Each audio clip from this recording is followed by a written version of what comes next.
Good morning, good afternoon, good evening, whatever the case may be. We are back and better than ever. We are still seeking some clarity. This video is for Math SL Jam number 2 for your reviewing pleasure. So let's get right to it, shall we? Okay, we've got another circle thing here. I know you love it. This is from section B, and this is paper 2. So we've got a water wheel with a bucket. The wheel rotates at a constant rate in an anti-clockwise, counterclockwise direction. That's really important because that tells you that the coefficient of the trig function is going to be positive. Because if you remember our unit circle, the positive direction is indeed counterclockwise. Okay. The diameter of the wheel is 8 meters. So I'm going to maybe right away say, I don't know, this is 8. Just draw it in there for myself. 8. And it's 2 meters above the wheel well. Okay, so that's a 2. I'll put that in there. After t seconds, the height of the bucket above the water level is given by this trig function, h equals a sine bt plus 2. Okay. Again, that's the height of the bucket above the water level. Show that a equals 4. Well, a is our amplitude. We already know it's positive. But let's think about this. The total oscillation, the extremes from top to bottom is 8. In other words, if I just sketched a sine curve from here to here would be a length or distance of 8. So the amplitude has to be 4, or half of the max minus the min. Or the half, I should say, half the distance between the max and the min. So all you have to do to show it is just put 8 over 2 equals 4. Okay. B, as usual, is the coefficient of our variable of our trigonometric function. And when that is the case, the period is always 2 pi over that coefficient and 2 pi over b. It's telling us to show that b equals pi over 15. Well, the wheel turns at a rate of 1 rotation every 30 seconds, so the period is indeed 30. So I replace p with 30. 30 equals 2 pi over b. And solving for b, 30b equals 2 pi. Divide both sides by 30, and clearly you get b equals pi over 15. Done, done, done, done, done. Excuse me. All right, so now here's another great example of where you don't have to be able to do A and B in order to be able to do C and D. Let me show you what I mean. In the first rotation, there are 2 values of t when the bucket is descending at a rate of 0.5 meters per second. 2 very important words. Find these values of t. Well, first of all, let's talk about rate. Rate is a rate of change. If it's descending, it is changing. And how do we find rate of change? We take the derivative. So we have to take the derivative of h of t, or the derivative of h. And h equals 4, replacing a with 4, sine of, help me, pi over 15 t. Yes? Plus 2. Okay? So to find the rate of change, we have to take the derivative. So let's go ahead and take the derivative of h. So h prime equals coefficient 4. We got a chain rule situation going on here. Excuse me. Outside function is sine, so the derivative of sine is cosine pi over 15 t. And the inside function is pi over 15t, and the derivative of that is simply pi over 15. So we multiply that. And of course, the derivative of a constant is 0, so that goes away.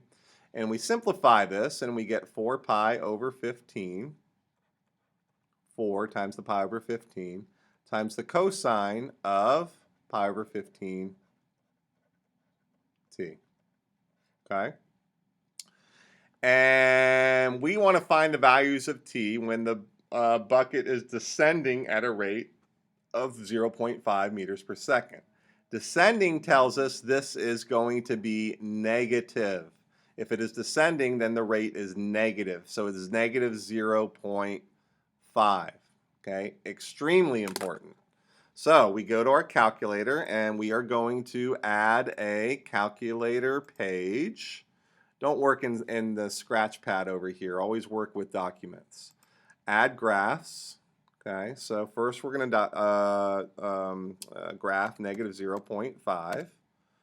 Kabam. And then we're going to hit tab to get our function again. And we're going to graph, let's see, that was 4 pi over 15 times the cosine of pi over 15. T, and of course we have to put in x. So we graph that. And we can see our intersections are happening off to the right. So I'm just going to go right away, go to my window and window settings. And negative 10 is fine. Maybe I'll go out to, it seems pretty thin there, 30. I don't know, scale of 5. Y-min, I can make it look prettier if I want. Maybe negative 2, scale of 1. Okay. All right. Oh, lo and behold, nice. Right here and right here. So I have to find these intersection points. So I'm going to go to Menu, Analyze Graph, Intersection, boom, boom. Okay, so I get t equal to 10.6. Or Menu, Analyze Graph, Intersection, boom, boom, and I get 19.4. So I would need to sketch that graph. So I'm going to take a screenshot of that. Okay, so I can put it here. Boom. Yeah, there it is. Okay. So I would have to draw a sketch of this. Just this part here showing these intersections. Okay, just a real quick sketch. Otherwise, I'm not going to get full credit. And I would say t is equal to, what do we have there? 10.6. And t is also equal to 19.4. Okay, and then again, like I said, on your answer sheet, you would have to put a sketch. Now, for room's sake, I'm going to get rid of this thing to finish up this problem. Determine whether the bucket is underwater at the second value of t. Okay, the second value of t. Well, remember, right here, this function gives me the height of the bucket above the water level. So all I have to do here is find h of 19.4 for part D. H of 19.4. If it's positive, it's going to be above the water. If it's negative, it's going to be below the water. So that's simply going to be 4 sine of, let's see, pi over 15 times 19.4. Oops, I'm running out of room. And then plus the 2.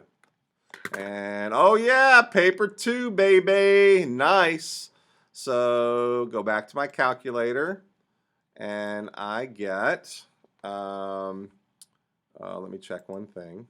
Okay, 4 sine,